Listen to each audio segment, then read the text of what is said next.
वो महाशक्ति है, आदि कुमारी है। जब से सृष्टि की रचना हुई है तभी से उसने कौमार्य व्रत धारण किया है। मैं कहता हूं चला जा यहां से, चला जा, भाग जा।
महाबली। प्रणाम मातेश्वरी। इसका वध तुम्हारे हाथों नहीं, मेरे हाथों होगा।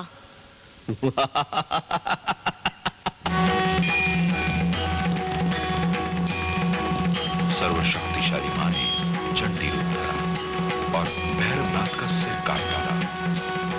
भैरवनाथ, मैं कहती हूँ अब भी मान जा, चला जा यहाँ से।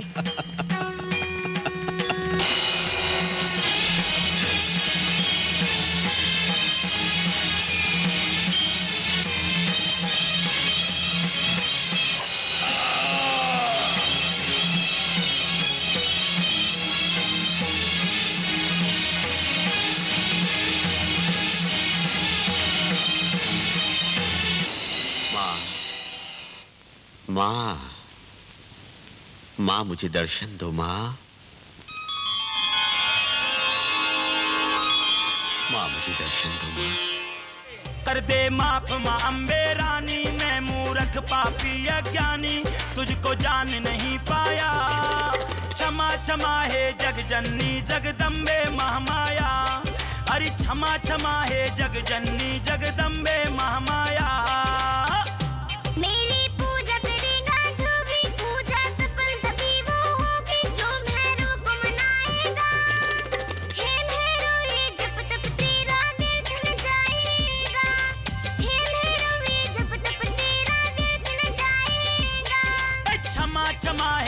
जननी जगदम्बे महामाया।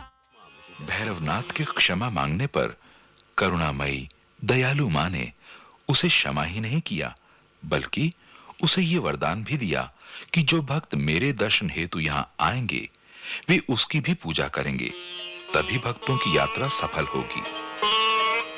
हे आदि शक्ति जगत, यदि आपने मुझे क्षमा नहीं किया तो ये संसार मुझे पापी कहेगा, मुझे दुत्कारेगा, मुझसे घृणा करेगा। तुम चाहते क्या हो भैरवनाथ? माँ, आप तो ममतामयी माँ है, क्षमा की देवी है। हे जगत जननी, हे देवी माँ, कुछ ऐसा कर दो आज कि लोग मुझे आपका शत्रु न समझे, लोग मुझे पापी ना कहे। भैरवनाथ, तुमने अंत समय में मुझे माँ माँ पुकार कर मेरी पूजा स्वीकार की और अपने किए हुए पापों का प्रायश्चित किया। जाओ, मैं तुम्हें क्षमा करती हूँ और ये वरदान देती हूँ भैरवनाथ कि आज से तुम्हारी भी पूजा होगी। धन्य हो माँ। मेरे भक्त मेरे दर्शन के बाद तुम्हारे दर्शन करके अपनी मनोकामनाएं पूर्ण करेंगे। तुम्हारे दर्शन के बिना मेरी प्रार्थना अधूरी मानी जाएगी। जय माता दी। तुम्हारे धड़ पर से चलकर भक्त मेरी गुफा में प्रवेश करेंगे, तभी उनकी यात्रा सफल होगी। जय माता दी। प्रेम से बोलो जय माता दी। मां के भवन से लौटते समय एक अन्य मार्ग बाबा भैरव के मंदिर की ओर जाता है। ये मार्ग चढ़ाई वाला है और यहाँ हरा भरा जंगल है। रास्ते में अच्छी खासी संख्या में लंगूर दिखाई देते हैं। भैरव के मंदिर से प्रसाद रूप में एक काला धागा भी मिलता है, जो कि छोटे बच्चों के गले में भय से बचने के लिए बांधा जाता है। हमारी ये इच्छा पूर्ण हुई और हमें पूरा विश्वास है कि हमारी मनोकामना भी मां भगवती अवश्य ही पूर्ण करेंगी। साथ ही मां वैष्णो से एक प्रार्थना और भी है कि वे बार बार अपने अलौकिक दर्शनों से हमें धन्य करती रहें। इसी आशा के साथ हम मां के भवन से विदाई लेते हैं। जय माता दी।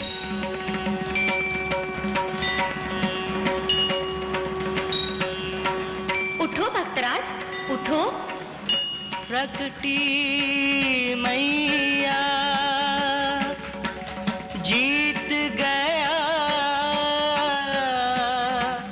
श्रीधर का विश्वास, बुझी प्यासे नैनन की जन्म जन्म की प्यास। तुम्हारी भक्ति की जीत हुई वत्स। तुम इतने उदास क्यों हो रहे थे पुत्र? मैं तो तुम्हारे हृदय में निवास कर रही थी। जो भक्त सच्चे मन से मेरी भक्ति करते हैं, मैं सदैव उनके साथ होती हूँ और उन्हें मेरे दर्शन दरबार में अवश्य होते हैं। जय माता दी।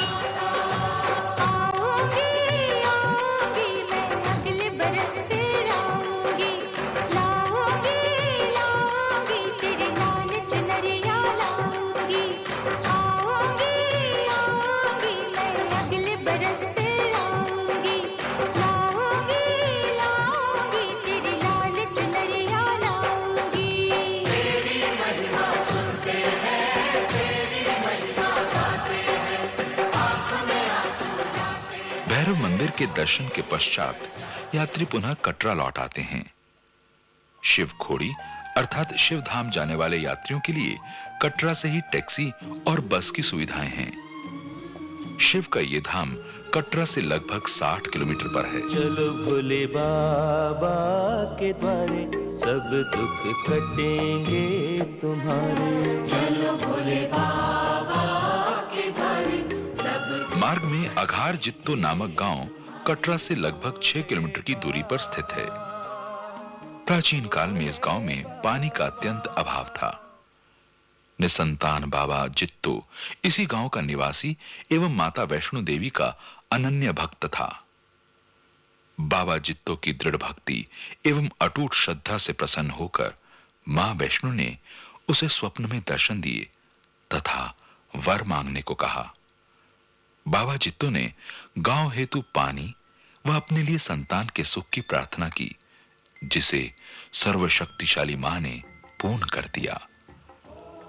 चिनाब नदी से होते हुए यात्री पौनी पहुंचते हैं, जहां खान पान बस आदि की सब सुविधाएं हैं।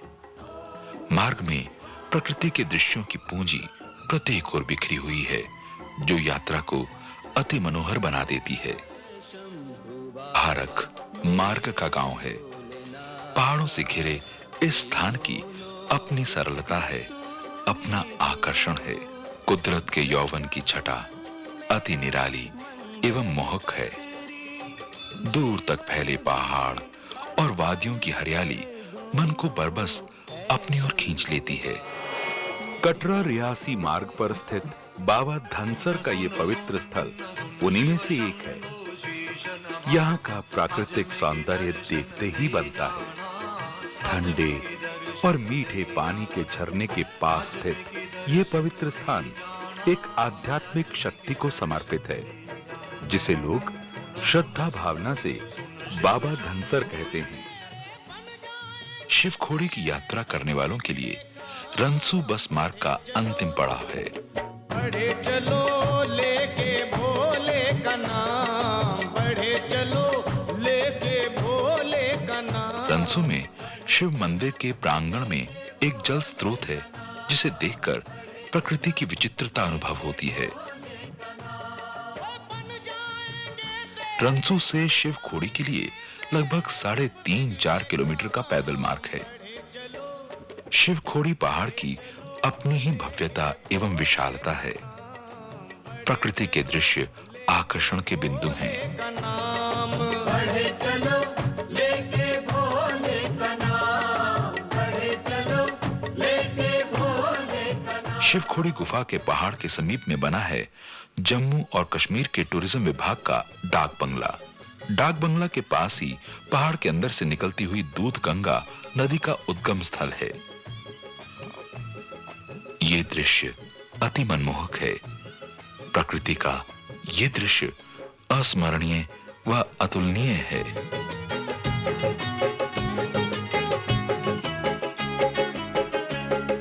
दुखियों के तूने काज सवारे, दुखियों के तूने काज सवारे, जो भी आया भगवन तेरे दरबार। शिवखोड़ी का मुख्य द्वार अत्यंत अद्भुत एवं विचित्रता से परिपूर्ण है।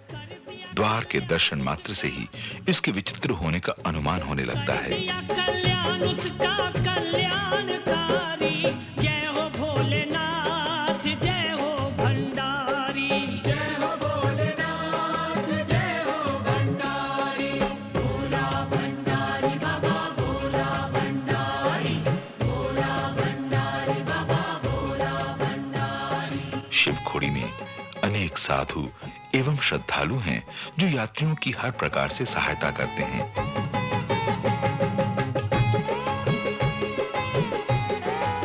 मुख्य द्वार से 15-20 पग की दूरी पर गुफा में लेटकर आगे बढ़ना पड़ता है।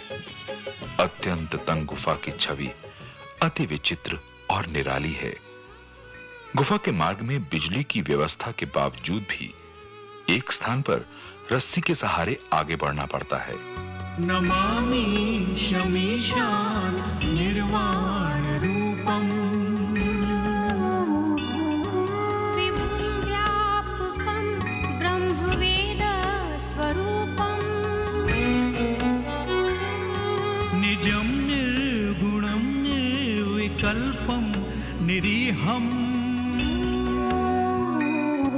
चिदाकाशमाकाशवासं भजेऽहम्, निराकार ओंकार मूलं तुरीयम्, गिराज्ञान गोतीतमीशं गिरीशम्, करालं महाकालकालं कृपालम्। शिवलिंग पर पहाड़ से टपकती बूंदें आत्मिक चैन देती हैं। श्रद्धालु भाव विभोर एवं विस्मृत हो उठता है। पहाड़ पर अनेक देवी देवताओं के चित्र प्राकृतिक रूप से ही बने हैं। गुफा की विचित्रता अकथनीय है। गुफा की विविधता अपने आप में अनोखी है। हर पग पर गुफा का नया रूप इसकी विशेषता है। प्राकृतिक रूप से निर्मित ये गुफा 1 किलोमीटर लंबी है। शिवलिंग के पास ही काली का मंदिर है, जिसकी अपनी शोभा है। शिवरात्रि पर यहां भव्य और आकर्षक मेला लगता है।